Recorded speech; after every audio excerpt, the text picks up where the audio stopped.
जब से मेरी बहू 19 से हुई थी उसने तो रो रो कर अपना बुरा हाल कर दिया था।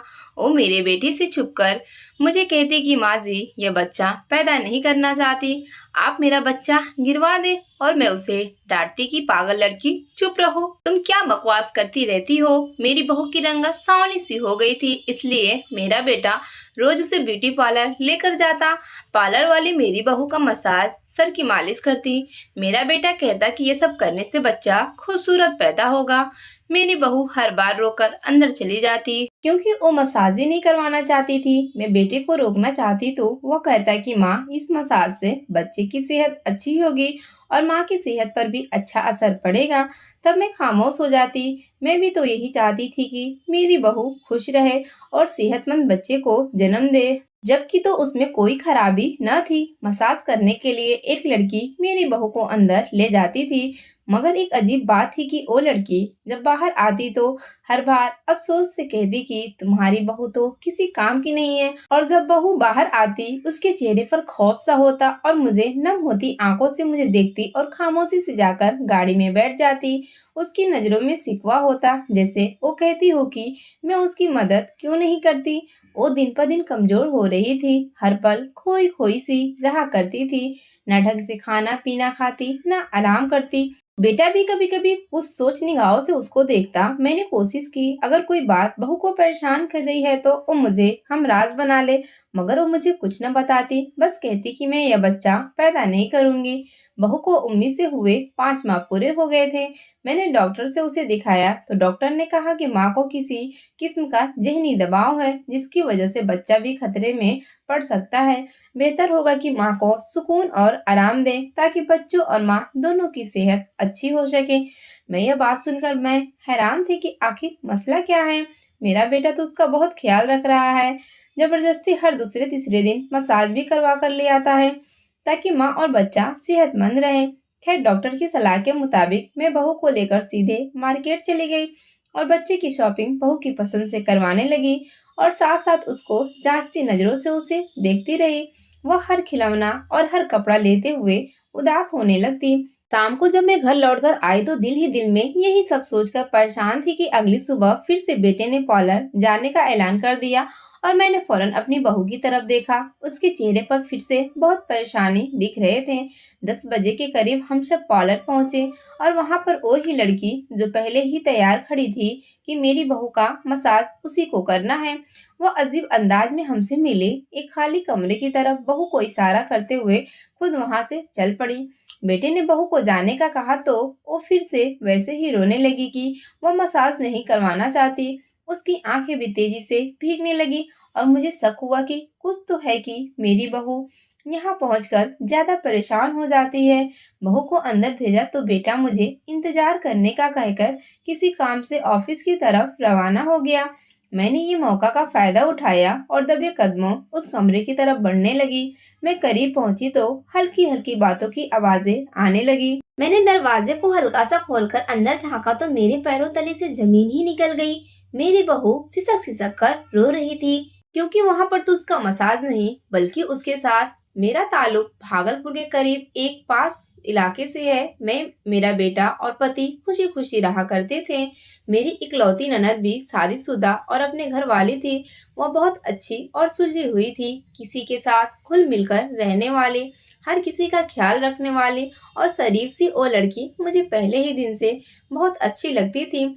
मेरी शादी के 3 साल बाद उसकी शादी हुई थी, मगर इन 3 सालों में मजाल है कि उसने कभी कोई लड़ाई शिकायत की हो। शादी के 1.5 साल बाद पैदा होने वाले भतीजे के साथ हर वक्त वो चिपकी रहती। फिर उसकी शादी हुई तो वह दूसरे शहर चली गई, मगर मुझे उसकी कमी बहुत महसूस होती थी। मैंने सोच लिया था कि उसकी बेटी पैदा हुई तो उसे अपनी बहू बनाऊंगी और अब मुझे जल्दी लगी थी कि कब वो बच्ची इस दुनिया में आए और मैं उसे अपनी बहू बनाऊं। ये सब मैंने अपने दिल में बस रखा था।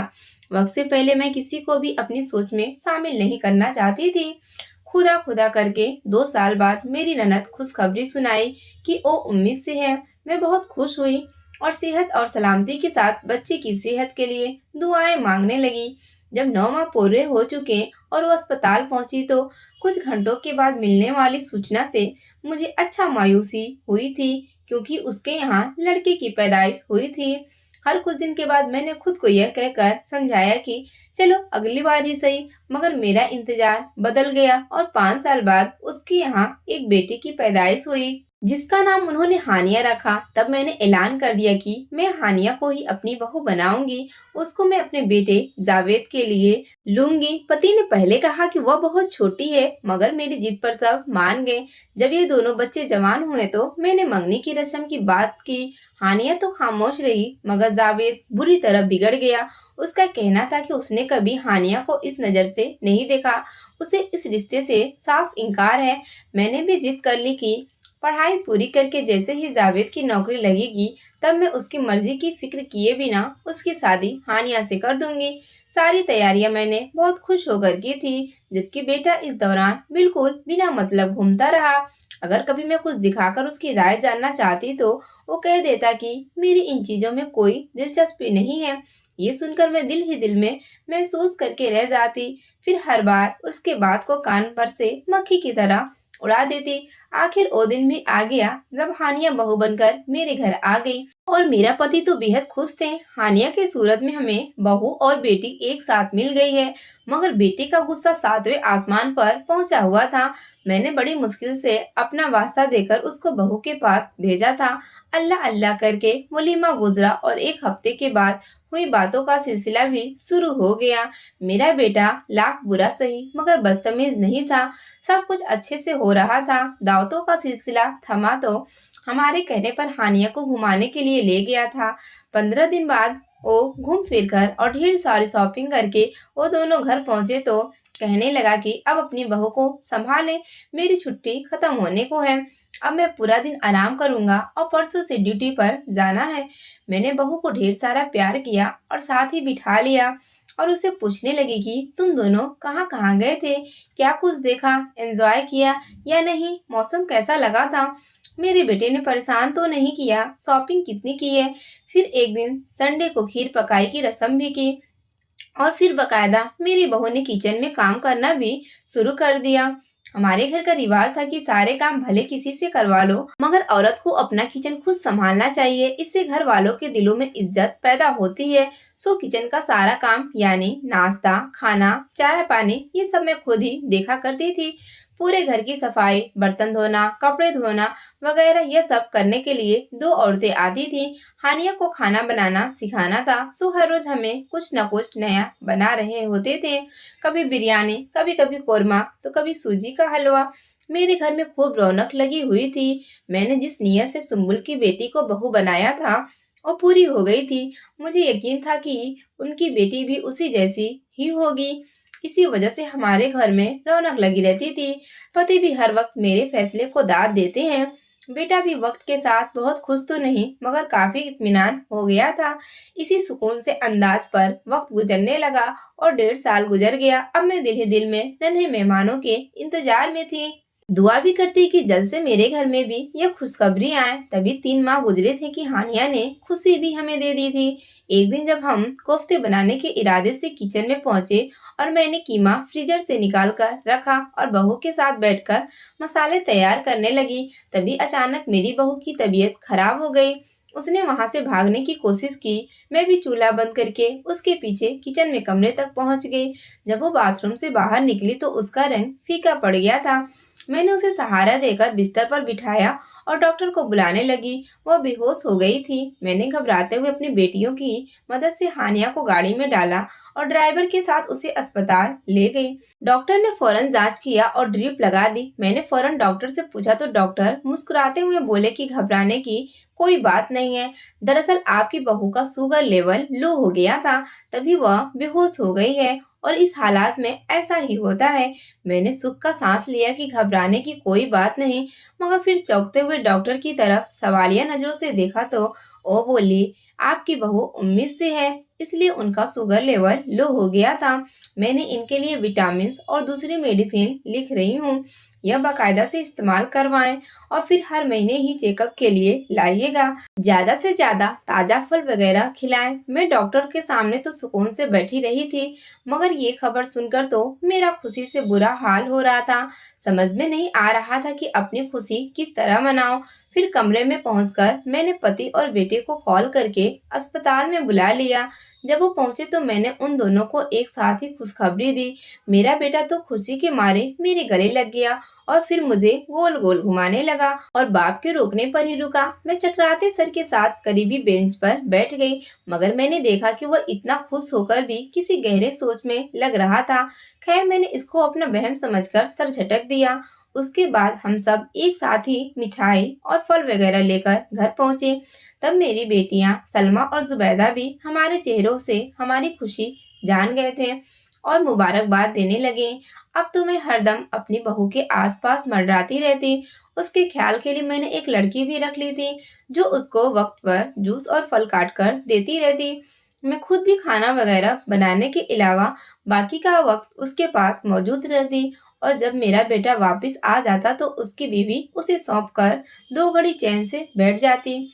सब कुछ ठीक चल रहा था, मगर मैंने 2-3 बार नोट किया कि मेरा बेटा अब किसी गहरी सोच में गुम बैठा है। जाने कौन से ताने बाने मिला रहा है।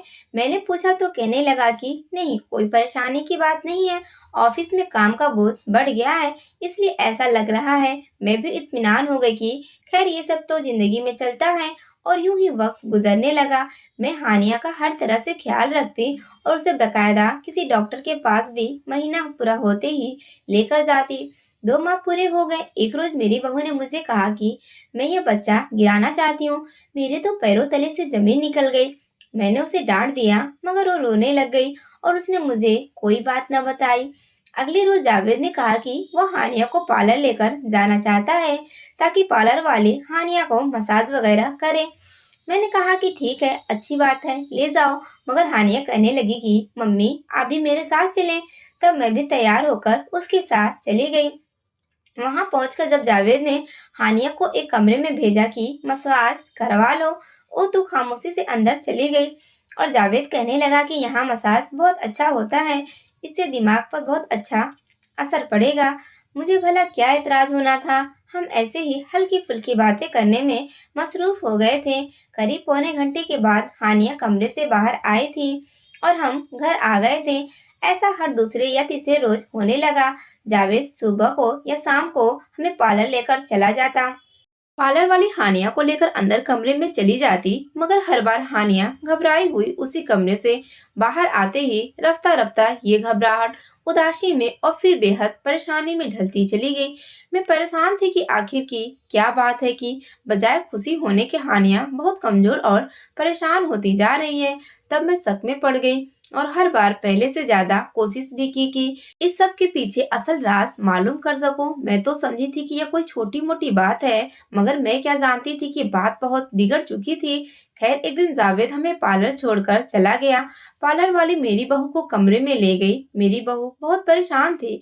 मैं दबे आवाज कदम उठाती कमरे के करीब गई तो मुझे महसूस हुआ कि जैसे हानिया सिसक रही हो। मैंने दरवाजा हल्का सा खोला तो मुझे पार्लर वाली लड़की की आवाज साफ सुनाई दे रही थी। हानिया लड़की से किसी बात पर मिन्नतें कर रही थी, जो हर बार उसका मसाज करती थी और उस जवाब में मेरी बहू को धमका रही थी। मैं हैरान थी कि यह लड़की मेरी बहू को धमका क्यों रही है। इसकी जरूरत कैसे हुई कस्टमर से ये सब करने की। तभी वो लड़की जो बोली वो सुनकर मेरे ऊपर हैरतों के पहाड़ टूट पड़े थे। वो लड़की मेरी इकलौती बहू को धमका रही थी कि वो और जावेद एक दूसरे को चाहते हैं और हानिया उनके दरमियान रुकावट है और अब उसको उनके दरमियान से हट जाना चाहिए, ताकि वो अपनी नई जिंदगी शुरू कर सके। मगर बात यहाँ पर खत्म नहीं हुई थी। वो तो यह भी कह रही थी हानिया को अपना बच्चा गिरवाना होगा। जब वो दोनों साथ नहीं होंगे तो इस बच्चे को कौन पालेगा। वो लड़की हानिया को यह धमकी भी दे रही थी कि अगर उसने किसी को बताया तो वह उसे जान से भी मार डालेगी। उफ खुदाया, इतनी बड़ी बड़ी धमकियां, वो भी इसको जो इतनी कमजोर दिल की मालिक थी, जो अपने दुख और मुश्किलात सिर्फ खुद तक ही रखने की आदी थी। तभी पिछले महीने जब वो जांच के लिए गई थी, तब डॉक्टर ने उसे किसी जहनी दबाव की वजह से मुझे कहा था कि उसे खुश रखा करें। और मेरी बहू भी उस लड़की से डरकर मुझे कहती कि वे बच्चा गिराना चाहती हूँ। मुझे अब मालूम हुआ था कि ये सब उस लड़की की साजिश है और मेरा अपना बेटा उसके साथ मिला हुआ है। मगर वो यही नहीं जानता था कि हानिया जैसी हमसफर को छोड़कर वो सारी जिंदगी पछताएगा। वह लड़की जावेद को कहती थी कि तुम्हारे बच्चे को मैं सगी माँ की तरह पालूंगी, जबकि वह हानिया को कहती कि तुम इस बच्चे को पैदा ही मत करना, वरना मैं तुम्हें और तुम्हारे बच्चे को अपने हाथों से मार डालूंगी। हम घर पहुंचे तो मैंने फिर एक नए मसले पर दिमाग लगाना शुरू कर दिया। कई दिन तक लगातार सोच विचार करने के बाद एक दिन सुनहरी मौका पाकर मैंने हानिया को अपने दोस्त के पास भेज दिया, जो वेलफेयर चलाती थी। वहाँ औरतों में उसका दिल बहल गया और वो सुरक्षित भी हो गई।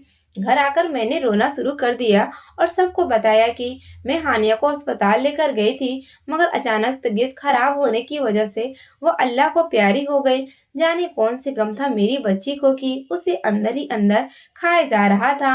हमारा इतना ख्याल रखने के बावजूद वह खुद को इस आफत से न बचा सकी और बच्चे समेत उसकी मौत हो गई। मेरा बेटा तो यह सुनकर पागल होने लगा, बार बार यही दोहराने लगा कि यह कैसे हो सकता है, यह नहीं हो सकता। वो अपने बच्चे की खातिर बेताब हो रहा था, जबकि मैं दुखी हो रही थी कि मेरा बेटा इतना खुदगर्ज कैसे हो गया। उसको अब भी अपनी औलाद की फिक्र है, मगर बीवी की नहीं। 2 दिन हमें रोते धोते और शोक मनाते गुजर गए। तीसरे दिन वो पार्लर वाली लड़की हमारे घर आ गई, मेरे बेटे को सब्र दिलासा देने लगी और इस हादसे पर अफसोस करने लगी, जबकि मैं देख रही थी कि वो कितनी खुश हो रही थी कि चलो अपने आप ही दोनों से जान छूट गई।